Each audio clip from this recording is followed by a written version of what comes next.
একটা বিল্ডিং কতটুকু রড লাগবে সেটা আমাদের ডিজাইন ইঞ্জিনিয়ার যারা আছেন ওনারা ক্যালকুলেশন করে রডের ভলিউমটা বা রডের এরিয়াটা ক্যালকুলেশন করতে পারবেন। তো সেখানে বিভিন্ন গ্রেডের জন্য বিভিন্ন ধরনের রড আসবে।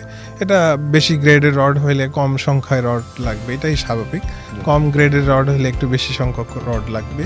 বাট আমাদের কোডে একটা মিনিমাম বা রেইনফোর্সমেন্টের কথা বলা আছে, সেটাও আমাদেরকে স্যাটিসফাই করতে হয়।